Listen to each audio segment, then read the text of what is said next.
Greetings, pairs, Orphans, and retrogrades.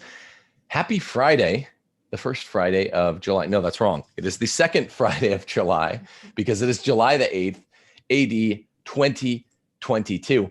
And of course, it's been a big summer. It was a big June, a June full of pride for anti-abortion folk like myself. And my guest today, LifeSite News' Matt Lamb, who is also the editor of The College Fix. Matt, this is your first time on the show, even though we have lots of connections between us. Welcome to Rules for Retrogrades. Thanks for having me, Tim. Yeah, my wife is helps with Tim's website, and she's at home now full time thanks to the Case for Patriarchy book and taking care of our little son, Raymond Leo. That's your first son, right? Congratulations. Yeah, he's named after Cardinal Burke. That's base. Most writings probably picked up on that, but he's going to be very, very base, Raymond Leo. Raymond Leo Lamb. Yeah, tell Brianna hi for us. She helped us long ago, 2 to 3 years ago, and we always keep in touch with her. Now, you mentioned she worked from home all along, right? Brianna did. So even when you say, yeah, that's very. So she went from full or I don't know, part-time work at home to a mindset of having read, I guess, Case for Patriarchy or seeing some interviews me and Dave did on the early version of the show and said, you know what, even full-time work from home, which is allowed of Catholic wives by the bimillennial tradition. She said, even this is too much. I'm getting out. Yeah, I mean, it was never it was never the plan to have her work full time forever. But once the baby was born, I mean, that was basically the end of it. Yeah, Tim knows exactly when he was born because he texted Brianna to get some stuff up on the website, and I was like, my wife is in labor, but we will get back to you on that. I was like, well, get going. Yeah. Hey. And I had like a bullwhip. I'd fashioned it from some nearby materials like our Lord. And no, that was an amazing day. He's just over a year? He's about 7 months because he was born in December 2021 or 2021. Oh, okay. Yeah, it's about 7 months. It's funny when people say, if I remember correctly, and then you're like, no, you don't remember correctly at all. You've got enough of your own pregnancies and kids to worry about, so you don't need to keep track of ours. Well, that's the funny thing, Matt, and Parish Orphans Retrogrades. This is a general life show and a question today, open-endedly. I don't have an answer. Is the culture of life now winning after Dobbs versus Jackson? But the funny thing is, since we're talking about all of our kids, me and Matt's 8 kids between us sounds like a homo marriage or something like that, but isn't.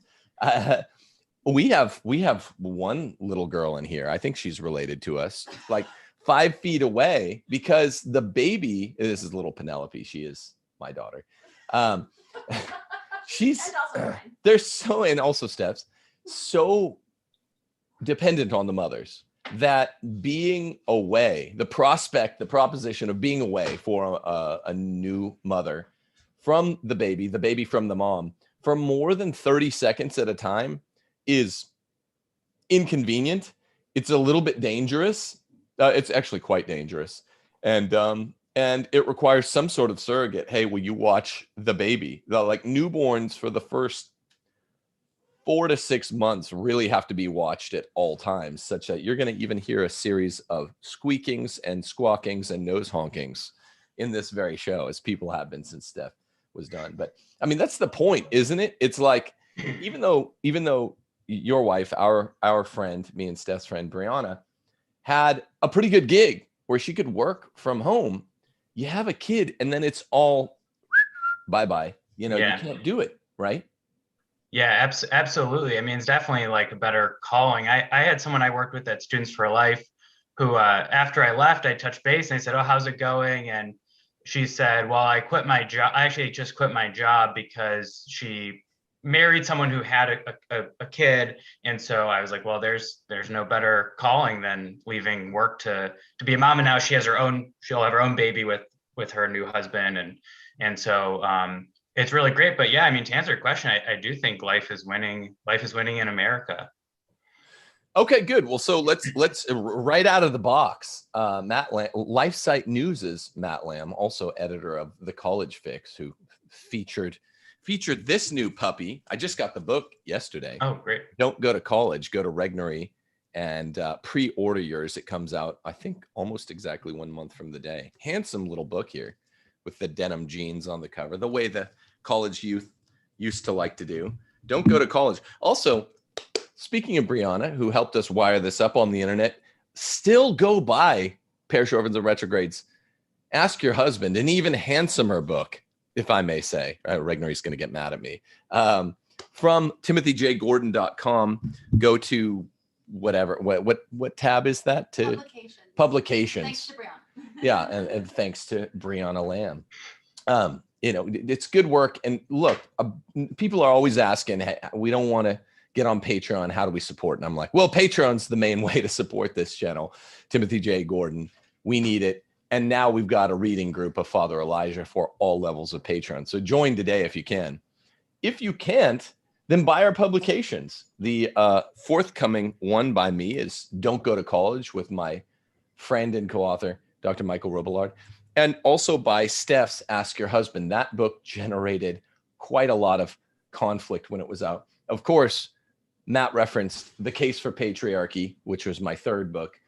Rules for Retrogrades, the self-title of the program, is my second book. And my magnum opus is Catholic Republic. So purchase the books. You can get them all on Amazon. You have a link to all of them on timothyjgordon.com. That's what we want you to do. And also we want you to hit like, subscribe, click the notification bell. And because I'm going to take the gainsay position, Matt, I'm going to say, I'm not so sure. I mean, we got a head of steam, but I'm not so sure that the culture of life in the 50-state union is winning. I'm going to, for the purposes of today, and because it's what I really believe, say people need to get to a red state. I think the culture of life, now that the issue has been federalistically returned to the states, at the very least, what you could do is get to a red state where your real republic, which is your state, will be home, will be denizen to other denizens of pro-life like yourself. So get to a red state. Go to realestateforlife.org to do so. Tell them Tim sent you, and do so before the midterm elections. That's what's most important now that we have had some victory. I mean, it's been a long time coming, wasn't it, Matt? You're a LifeSite News writer. Yeah, it was about 50. Well, it was Roe v. Wade was almost 50 years ago, which interestingly was a precedent longer than Bowers v. Hardwick, which ruled in favor of anti-sodomy laws. So the left in their precedents. And it lasted longer than Baker v. Nelson, which said that states can regulate marriage. You don't have to accept sodomitic marriages. But it has been a long time coming. And thankfully, a lot of states already have trigger laws in place. So we're seeing in places like Texas, Mississippi, South Dakota, they're now abortion free. Well, so, all right. So let's first define, because you went right there. I think that's good stuff. The culture of life does not just mean abortion. And this is this is not our version of seamless garment, but culture of life, as a matter of fact, it doesn't include the death penalty, but it does include marriage, all the other things in a bona fide way related to life. So true marriage between one man and one woman, anti-porneia issues like contraception and pornography writ large. And of course, now that we have, we have a ban on anti-sodomy laws across all 50 states, even the conservative ones, and we have a forced acceptance of gay marriage across all 50 states. Being a culture of life, it takes on a broader meaning. And as exciting as June the 24th was, Matt, you just set the stage for us here. June 24th, Dobbs versus Jackson comes out. Big win for you folks at LifeSite News. Big win for all of us on the anti-abortion side. Big win for Mississippi, because that really began here. And Mississippi was the one that enacted its trigger law most recently yesterday. Set the stage for us. Culture of Life gets a big win in the middle of Pride Month. Tell us what it was like at LifeSite News, and then we'll have a conversation on whether or not there's a culture of life that's decisively won a battle or a war here? Sure. So we had people at the Supreme Court. I wasn't there. I live in Indiana. I got to a red state after growing up in Illinois. Yeah, I mean, it was quite amazing to see it reversed. Of course, I think all the pro-lifers know that this is just step one, but I think it's okay to celebrate. I think there was a lot of Debbie Downer pro-lifers that were like, yes, but there's work to be done. Well, of course, let's enjoy that there's going to be fewer abortions. So we at LifeSite have also been covering, if you go to our website, we have at the top left-hand corner, basically an ongoing list of where there's different court orders, laws being struck down, laws being upheld. And really this was a, victory for, Elizabeth Warren said something, I think it was when the leak came out, she said, the Republicans have been plotting and strategizing for decades to do this. You know what? That's politics, baby. That's welcome to politics. Like, yeah, we strategized and we got judges on and we wrote laws and we did our homework and got, the real history of abortion, which is that many states regulated abortion before Roe v. Wade, going back even to the 1800s.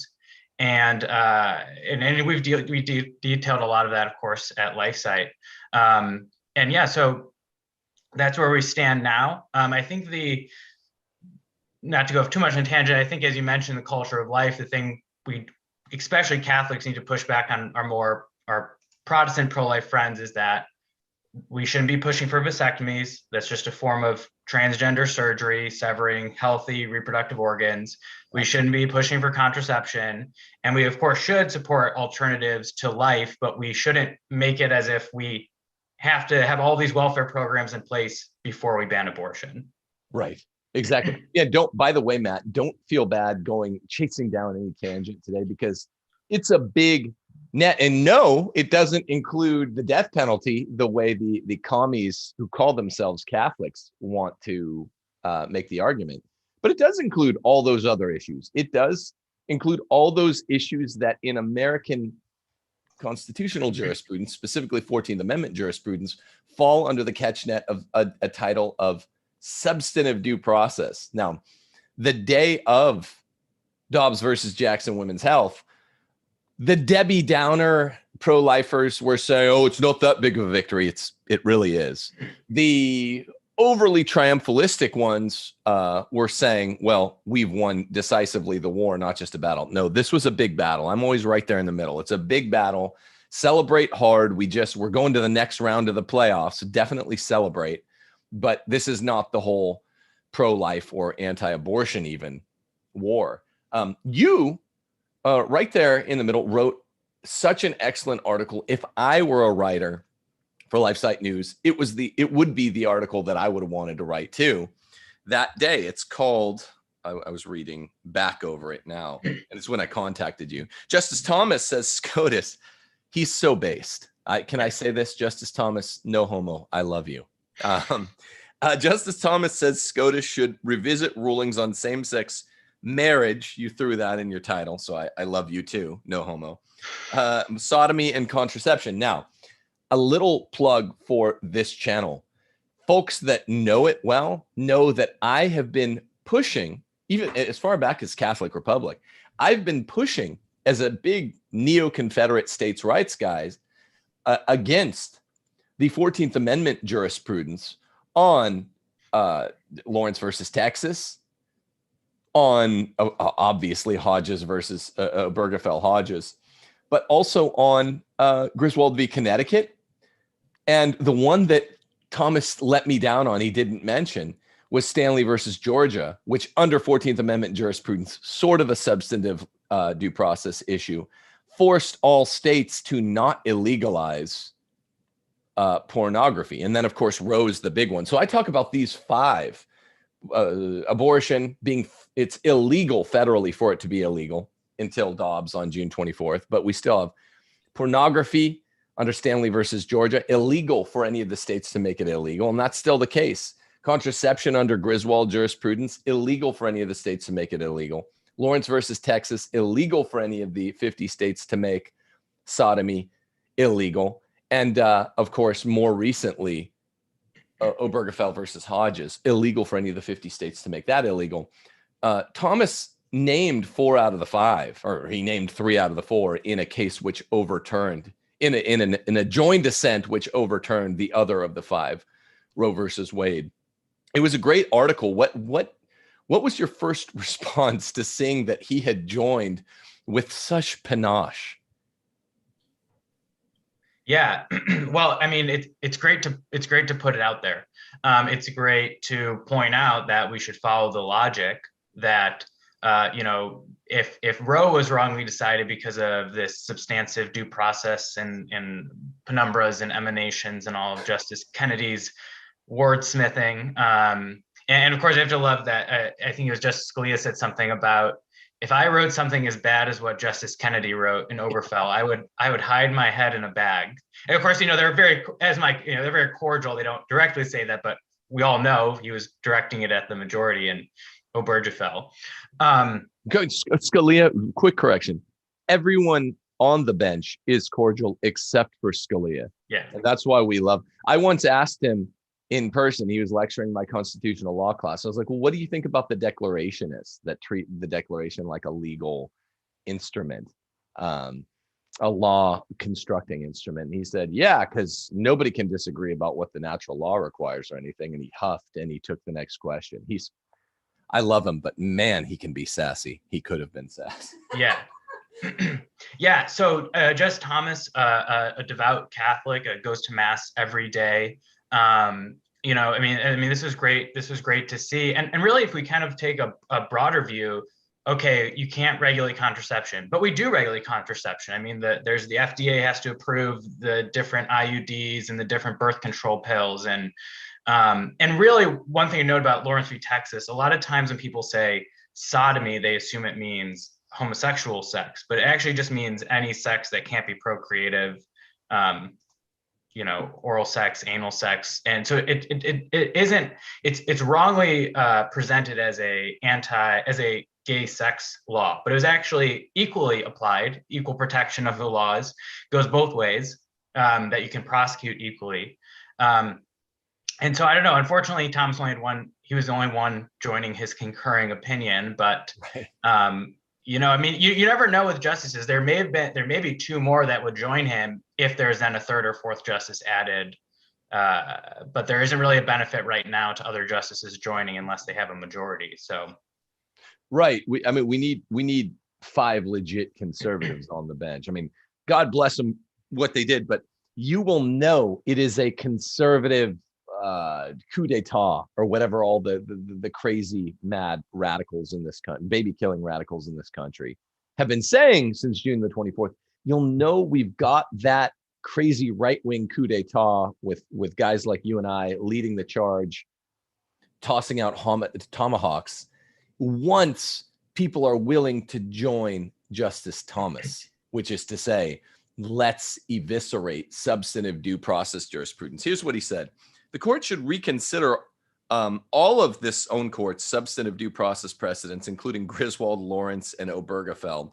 That doesn't expressly exclude Stanley versus Georgia. That would be the dream to include that as well. You opened by saying, Justice Clarence Thomas wrote a concurring opinion today in the Dobbs versus Jackson Women's Health Organization case, the Roe versus Wade.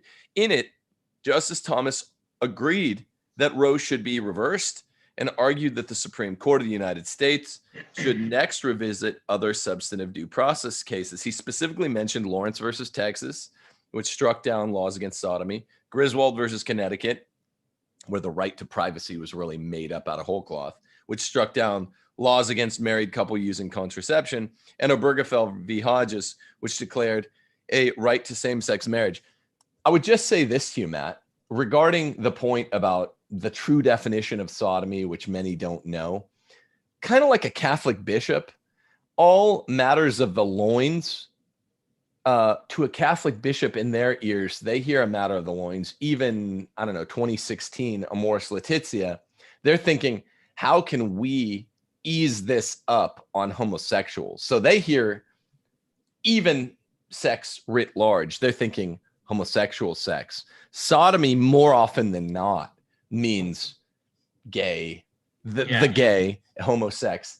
And but it can mean all the other funky, fresh stuff that is illicit. And of course, the special lobby in this country, particularly LGBTQ, whatever, they're always thinking gay because they're always thinking gay because they're pretty gay, right? So I mean that they've got it between the ears. Yeah. I don't know. So do you think that this is a realistic opportunity? This has been like my project as a constitutional scholar for 12 years now, is like get out, popularize among conservatives the overall evil of substantive due process and everything that came from the 14th Amendment. How realistic do you find it? Well, tomorrow, could a case be brought up? No. Obviously, we had only one justice so far. What I would say is that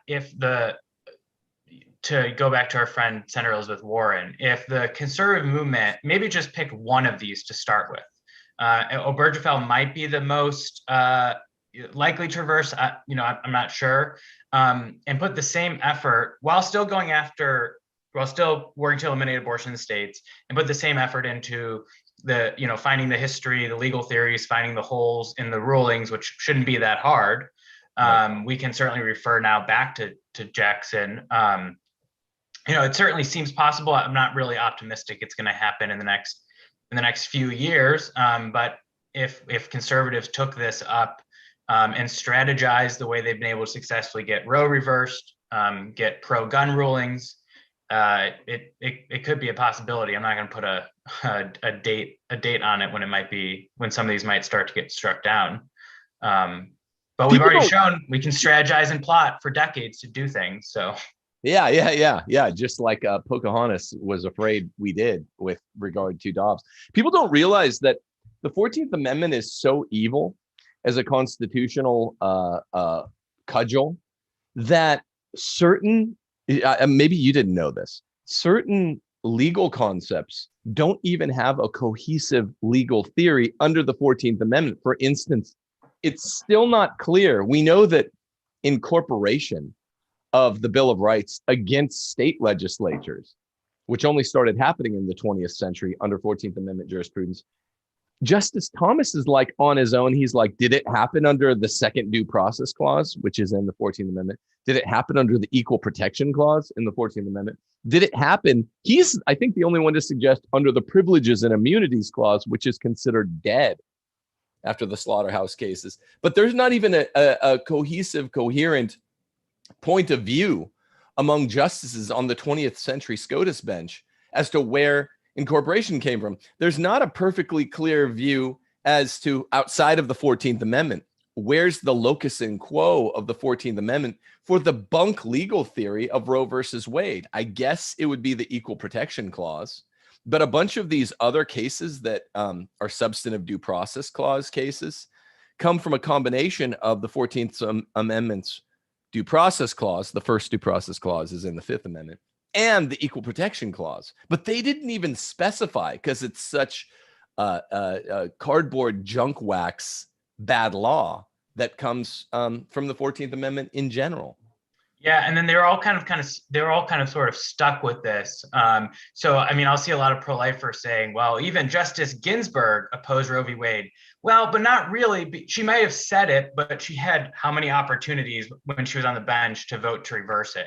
So it's sort of like, well, we're kind of stuck with this thing because if we reverse it, then pro-life laws are going to get passed. And then, in Planned Parenthood v. Casey, they sort of tried to like restart Roe v. Wade, and they tinkered with it a little bit, but like you said, there's no, it was so faulty to start with. There was, of course, no basis for it. And now maybe if you want to talk about this a little bit, we're seeing in the States, these justices are trying to redo Roe. These activist judges are saying, well, our state constitution, due to the right to privacy, protects abortion.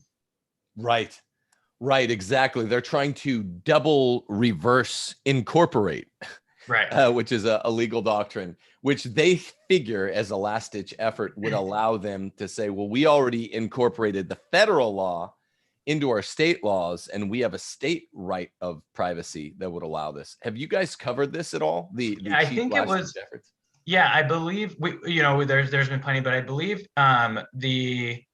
let's see, I think Utah there's a Utah judge who made something about, let's see. There was, okay, Utah, I know in Louisiana, there was, there's been different judges that have been basically trying to find the right to abortion in their own state constitution. So I know Louisiana, Utah, there was some battles in Kentucky, a judge, there was a hearing the other day. So this has been going on. I think in Florida, there was the law blocked, and then DeSantis appealed it like 30 minutes later. So that's now in effect, the 15-week ban, but hopefully they'll go further and ban abortion completely, which really the person deserves a lot of credit. Mississippi, yes, but it was a state, but is Governor Kay Ivey in Alabama. That was really the first one to say, let's just completely ban abortion. And that sort of, I think, changed the mindset of the pro-life movement towards getting rid of exceptions for rape and incest. And so really that was kind of the first, maybe one of the bigger victories in the culture of life when it comes to abortion. Right. And I'm reading the LifeSite article on it that came up yesterday. I was disappointed to find that as Mississippi joined Alabama, followed suit in getting rid of abortion altogether, it's kind of not accurate because there is a rape exception, which is, it's not that numerous an issue, but it's still why it makes no sense. And of course, we don't have to explain it to my audience. We don't have to explain it to each other. Why would, one horrible crime justify another? Being raped justifies murdering someone else. It's not like you get to murder the person that raped you, which would make it a little more understandable. Anyway, this is all true. And I think this is the real issue, is we don't know exactly how it's going to shake out, aside from the fact that it's probably a worthless challenge. About half of the states, give or take, in this country are going to be pro-life. And like you said, the Debbie Downers in the pro-life movement who don't really understand federalism and don't understand the real world effects, how many fewer abortions will take place in the United States. If you're obsessed with looking at the United States as one big republic, which is sort of a joke, and not the individual states as the republics, okay, fine. Arguendo, we'd say, well, we just cut the number of abortions more than in half that are happening, meaning how many millions of babies' lives in a decade will be saved by this? So many. So you can't, I don't understand the Debbie Downers. On the other hand, and I want to hear your point of view on this, Matt. On the other hand, I don't know. I've never believed that we can pull the 50-state union out of the fire and still be pleasing to God. I don't think so. My solution, unlike the post-liberal integralists, is balkanization. They never like that, but I'm like, we just need to break it up to the red states as some sort of union or some sort of unions. It doesn't have to be one giant conglomerate among red states. That's how you form a true republic. So that's where I'm kind of a middling optimist, is there's a real chance here, because now both sides want a sort of national divorce. That's where I say, I don't think I'm overly optimistic. I don't think I'm overly skeptical. What do you say? Yeah, I would say maybe to change a little bit. So, because what we're really talking about is, okay, well, what are we going to do in Illinois, California, New York, Washington, Oregon?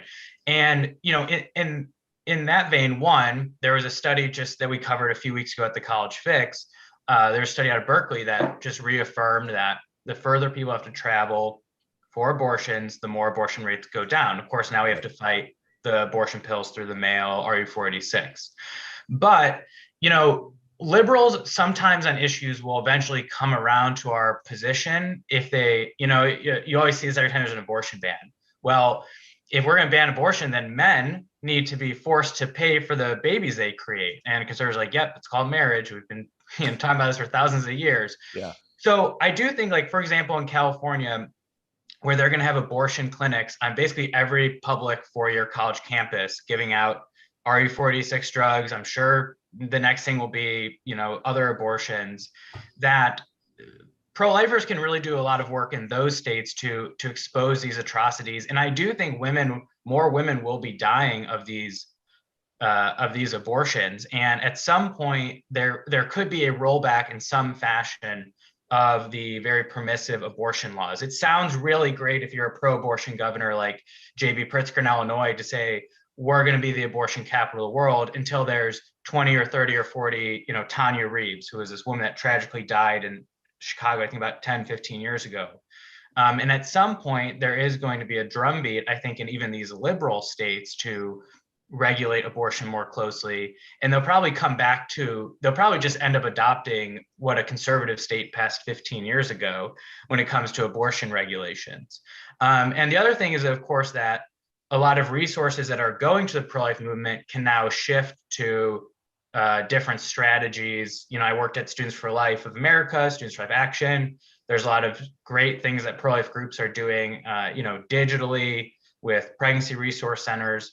So I don't think California or New York is a completely lost cause.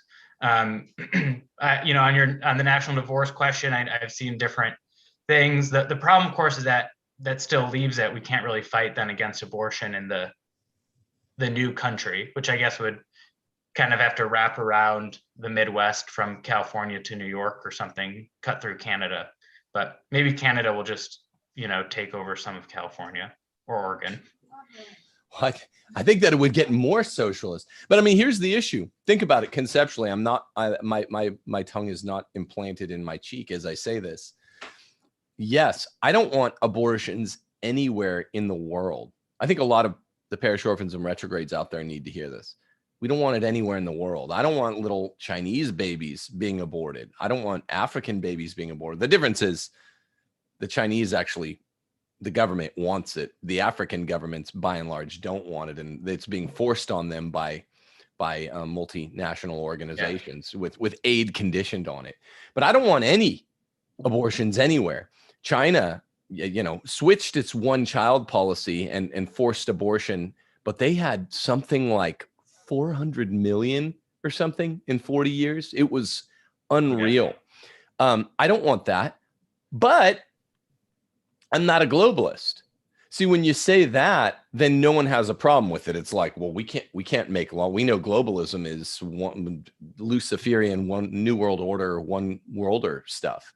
So we can't, it's not really our concern, even though as Christians, we're very concerned about the little babies being aborted in China or Africa, but it's not jurisprudentially under any construction of the term, our concern. That it's sort of the same thing when you understand the theory of true Aristotelian classical republics. They need to be small. Your republic is your state. You're morally accountable to some extent for what goes on within your state, which is why move to one of the red states now, people, and you will not be paying taxes that go toward abortion. That's a better reason to go to realestateforlife.org and get out of your blue state. Now there are real states in America, once again, for the first time in 49 years, where one can go and not subsidizing abortion through your taxes. So it's kind of the same, right? I mean, abortion in blue states, the more that we distance ourselves from seeing ourselves as countrymen or denizens of the same republic, as New Yorkers or Californians, we red staters, you and I, the more we realize nationalism is just sort of a form of globalism when the country is a continent wide, almost the size of a hemisphere. In other words, there's no such thing as a republic that large. So it's kind of like, well, I don't want any abortions in blue states. I also don't want abortions in commie countries like China. But what subsidiarity calls us to is be in a small little local republic that has laws, that has a res publica like what we embrace, the rules of and norms of Christendom. Yeah, and I think there will be, whether there's ever an official secession or splitting up of the country, there will be, I think, some self-selection, as I think liberals will move to more liberal states, especially presumably when they're younger and they think they might want an abortion. So I can definitely see, we already see people leaving California and going to places like Texas and Florida. And a nice benefit of pro-life laws, in addition, of course, to the main goal of saving babies from abortion, is that, it might stop a lot of purple states from going blue. We need to change the mind so people aren't picking where they live so they can have abortions, of course. But in the interim, I can definitely, there's going to be there's already a national split. And so I guess it just goes down to, will it ever become official, or what is the next stage? I don't know how many liberals thought Roe could get reversed. So we'll have to just see how they react in the next 5 or 10 years. There's big talk now about, we have a story in LifeSite right now about, Arizona activists, they're trying to get abortion rights in the state constitution. They had a referendum and it failed to get on the ballot. So there's big talk right now, of course, in red states of, well, most Americans want abortion. So even in Arizona, we're going to get, a right to abortion in the Constitution. I just don't know if that's going to happen, because there's no reason to say it couldn't just get repealed by the Republican legislature. So yeah, we'll see if there's a national split, and I guess I'm open on whether or not that would be a good thing. The cultural national split is there. Will there be a legislative jurisprudential split in the polity to reflect this? Time will tell. I'm hoping for it. I've been polling for it for 10 years. I wrote my first case for national divorce article in 2012 after Obama got reelected, and literally my postmaster was opening ingoing and outgoing mail for the next 9 months or so. That was a lot of fun. But reflecting this, hatred that the blue states have, a kind of diabolical hatred for red staters, is your ex-state's governor, not your state's ex-governor, but your ex-state's governor, Chicago mayor. Lori Lightfoot. Lori Lightfoot. You have an article today, leftist Chicago mayor doubles down on the fuck Clarence Thomas rant. That's amazing. Could you tell us a little bit about this? This really reflects how evil these people are. Yeah. So Lori Lightfoot is the mayor of Chicago. She is very liberal, and she is in a marriage to none of us believe it's a real marriage, so I'll stop doing the scare quotes, but she is in a partnership with a woman. And there's actually a conservative commentator, Dan Proft, who calls her Mayor Triple Threat because she's a woman, she's Black, and she's gay. I assume that's what he means. And I don't know where you got that assumption from. Yeah, at one of the Deadliest Sin events, which happened Saturday or Sunday after Roe v. Wade reversal at the end of June, of course, she went on this rant about, blank Clarence Thomas. You already said the word. Yeah, and then, so this conservative commentator, former journalist Amy Jacobson, said, okay, well, you're talking about the toxicity of public discourse, because there's the shooting, of course, in Highland, which is a suburb of Chicago. There was, I guess, some attacks on police. And she's like, but you said blank Supreme Court justice. And she's like, yeah. I still stand by this. And she had before, when the leaked opinion came out, said, well, this is a call to arms to let me get this right. Yeah, I'm looking at it. LGBTQ brothers and sisters. Oh, to my friends in the LGBTQ plus community. She forgot Two-Spirit and pansexual and gender fluid. All the pans out there. The Supreme Court is coming for us next. This moment has to be a call to arms, which sounds like an insurrection to me, and an attacks on our democracy. And also, I think she kind of was making a bit of a racially coded message, because she said Clarence Thomas is a hypocrite, which I think is about because he's married, because Jenny Thomas's wife is white. So I think she's trying to say, if you support interracial marriage, which I hope everyone in the country is fine with, that you also have to support, Obergefell and contraception and abortion. And it's just really part of this violence, violent rhetoric, violence we've seen from the left. We've probably lost count. LifeSite has plenty of examples, of course, of pregnancy centers getting bombed or firebombed. The church my father-in-law goes to, it's the Diocesan church, and they have a Latin mass, and they have a pregnancy center, on their at their church, has been attacked multiple times with graffiti and statues vandalized. And there's a sort of very worrying trend of violent rhetoric on the left. I mean, this is the mayor of one of the largest cities that will probably, unfortunately, become sort of an abortion haven for people in Ohio and Indiana and Michigan and Iowa. Yeah, she said that says to me that the people who are acting so brazenly have not only no respect for themselves, but they don't have respect for institutions like the police department, who men and women every single day on every watch are literally risking life and limb for our safety. This is after the July 4th thing. But toxicity in our public discourse is a thing that I think we should all be concerned about, right? That's the thing I think that concerns me the most about what we are seeing really over the arc of the last 2 years. I get it. People are angry. They're frustrated and they're fearful. She gets it. Okay. And they're fearful. She said in reference to the shooting of in the Chicago suburb Highland Park.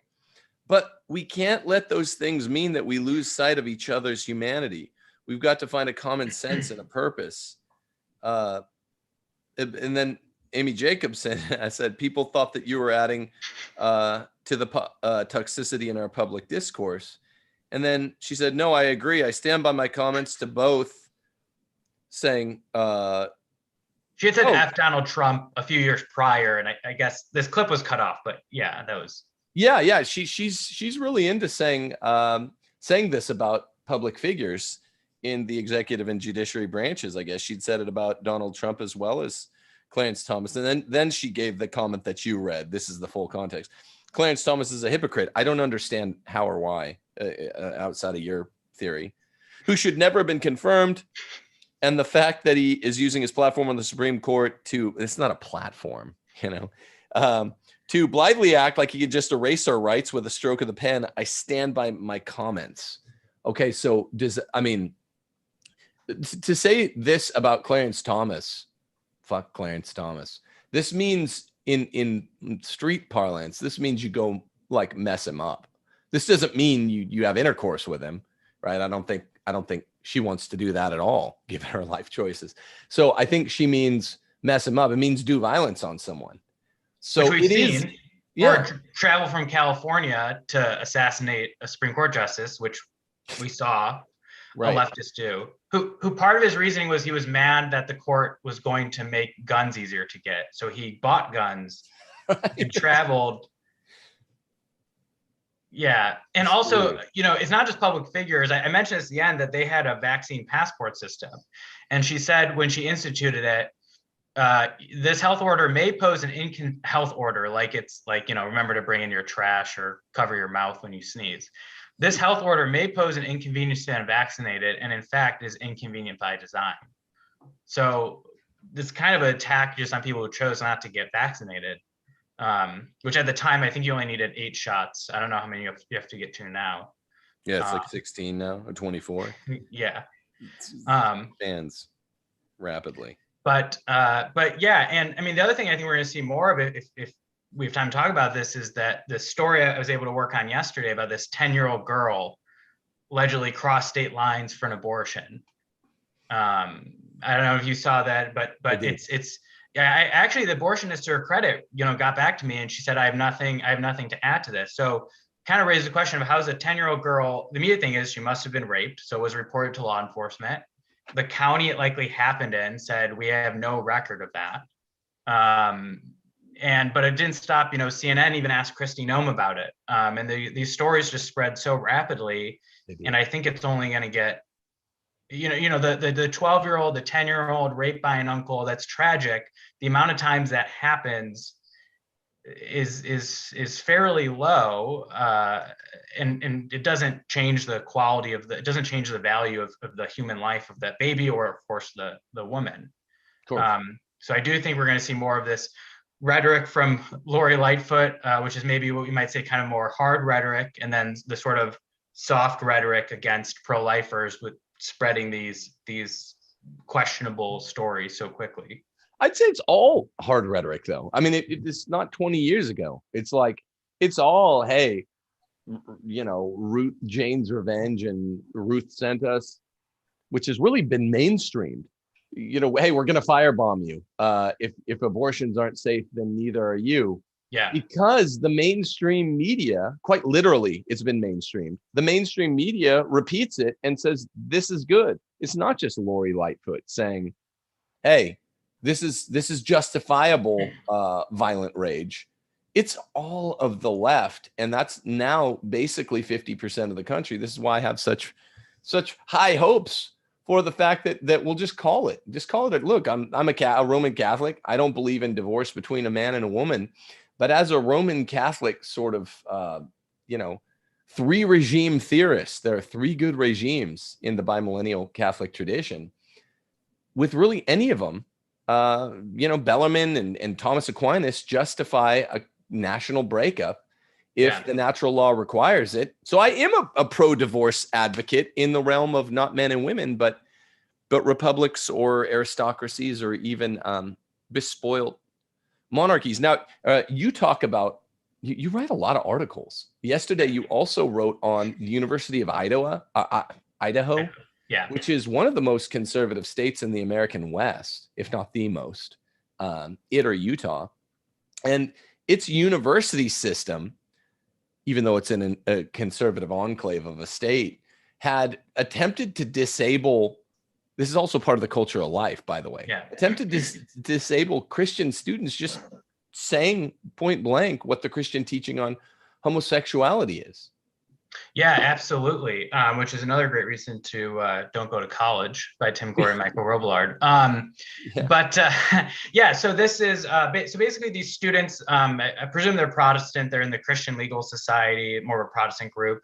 And they basically, actually a fellow student had asked them specifically, why does your group, hold to the biblical view of marriage? Of course, that's not how that student asked it.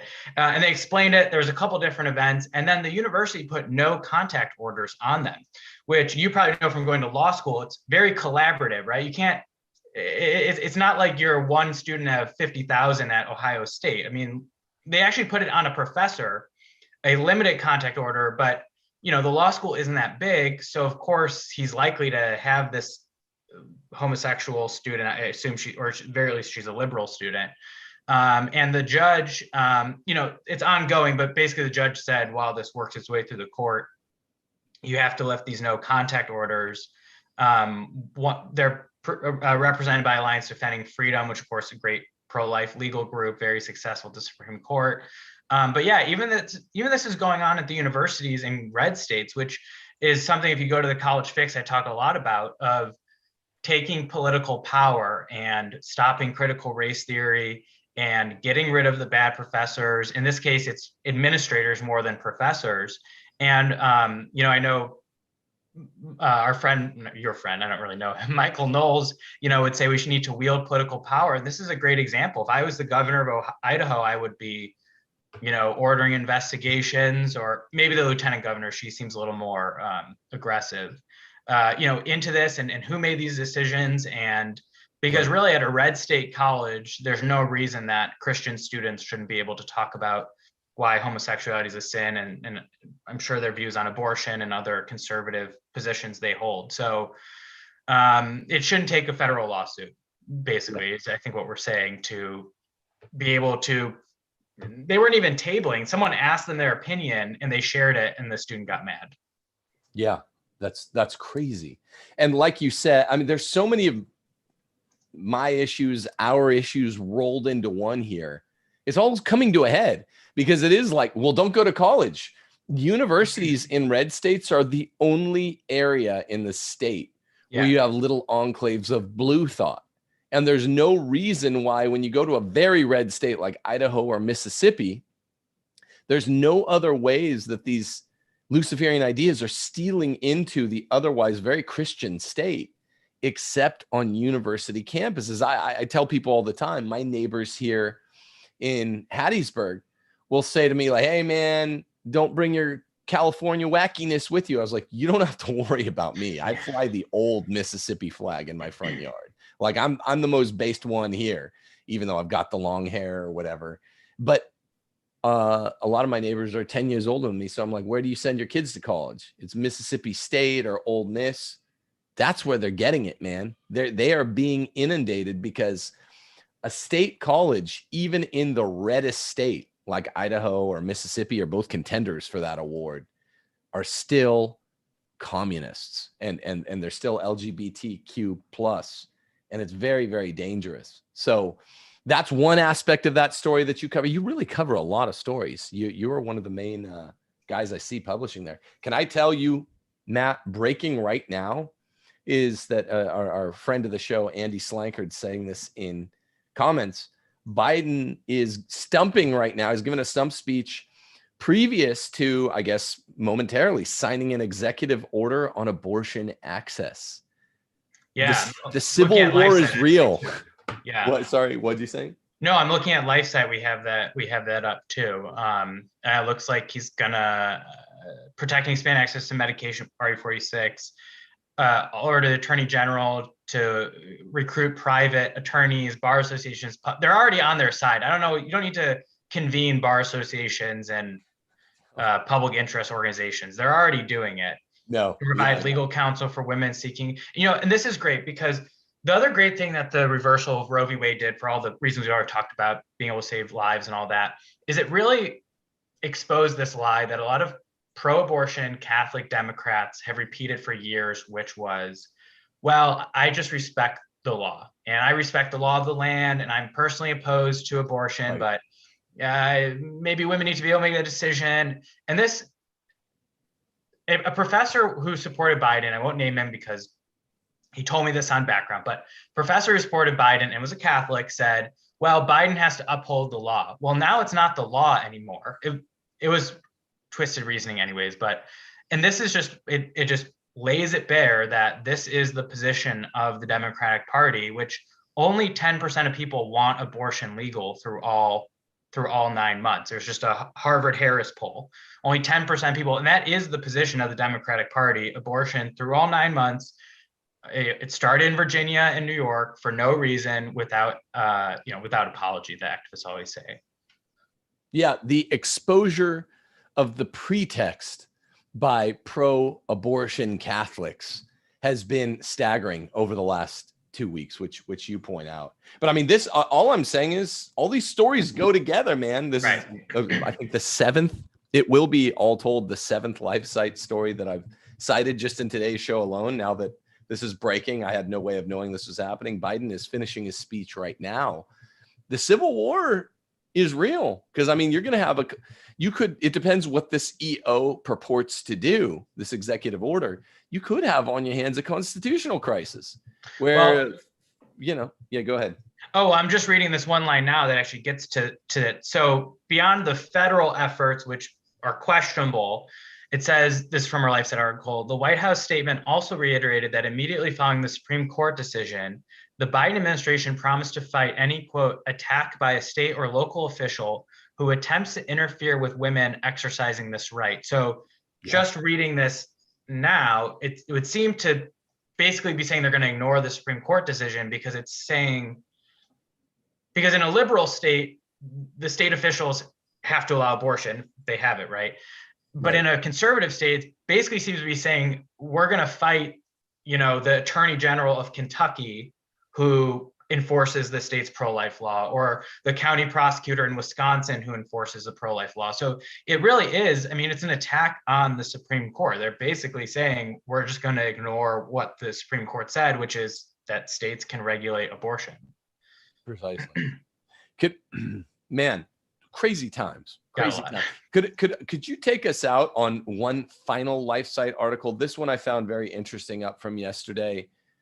I have a couple thoughts on it, but it was trending as the most popular article on LifeSite over the last 48 hours, entitled, and you didn't write it, Sam Dorman did, but it's called, "Why is the Daily Wire one of the major forces for good in the conservative movement promoting same-sex surrogacy?" And it's a good article, and it raises some good points. To be fair, I don't think Daily Wire is monolithic, so definitely there are people there. I know Knowles does not promote it.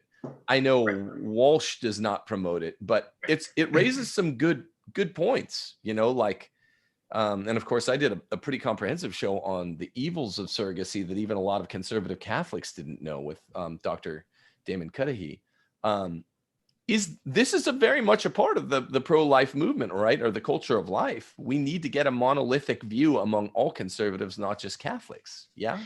Yeah. So basically, I listened about half the episode, and right, we don't need to analyze too much why the Daily Wire had it, but to focus on the issue of surrogacy. So Dave Rubin lives with a man, calls him his husband, and they essentially bought 2 children. They, shared their seed with 2 women who there's going to be 2 babies born in the next couple months. Dave Rubin, a lot of conservatives like him. He's very critical of, kind of cancel culture and things like that. The problem with surrogacy, and this is something we dealt with at Students for Life with IVF, that we would get pushback from pro-life Christians. Problem with surrogacy and IVF from the secular pro-life view is that you are creating extra embryos which are destroyed. You basically, in a lot of cases, you try to fertilize, a lot of embryos, you implant some, and the rest are either destroyed or they go in a freezer for some indeterminate amount of time, which at some point, these frozen embryos, something has to happen to them. And of course, you can talk about the broader culture of life issues with separating sex from procreation, which is what IVF and surrogacy does.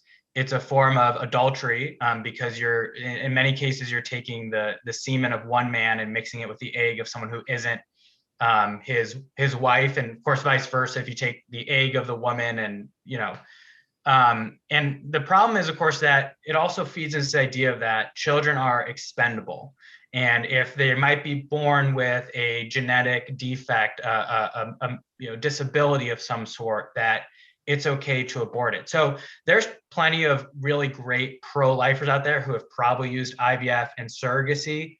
What they did is they've done it, but I think moving forward, they really need to realize this is a huge issue. And I think it will be a battle in the culture for life, because if you destroy a embryo, whether it's in the womb or it's in a freezer, that is abortion. You've destroyed a human life, because life begins at conception. That is murder. Yeah, right. It's murder. I mean, yes, I think the surgical way of saying what you just said is there are people who think they're pro-life who existentially, experientially have gravely violated the pro-life cause and maybe not even known it, right? That's what I guess I'm getting at. I didn't even know. I mean, I'm not to correct. You said it perfectly. I'm just repackaging. Dr. Damon Cudahy, when he came on my show, he was putting it in ways I hadn't even thought. He's like, check this out, man. IVF, as we don't recoil nearly as reflexively from IVF as abortion, but it is. It always involves abortion. It always involves contraception. It always involves adultery, right? It almost always involves pornography or masturbation. Yeah, onanism, for sure. There's some more too. I forget it was like 6 of the cardinal sins against being truly pro-life. And yes, I would just stipulate to Mr. Dorman, who wrote the article, that absolutely this is vile. Surrogacy, IVF is vile. And whoever it was that sort of, I guess, tacitly gave the nod to it at Daily Wire, I think it was Jordan Peterson, who's the newest member there. He doesn't represent everything that Mr. Dorman said in the article was true as per Jordan Peterson, but I don't think it represents even the majority of folks at the Daily Wire.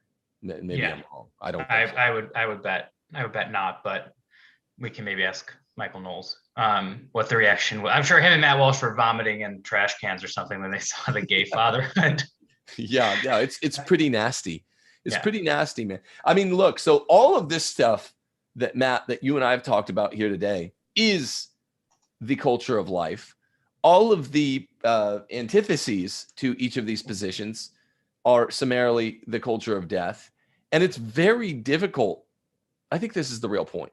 In a continent-sized republic, it's not just difficult, it's impossible to say which side is winning.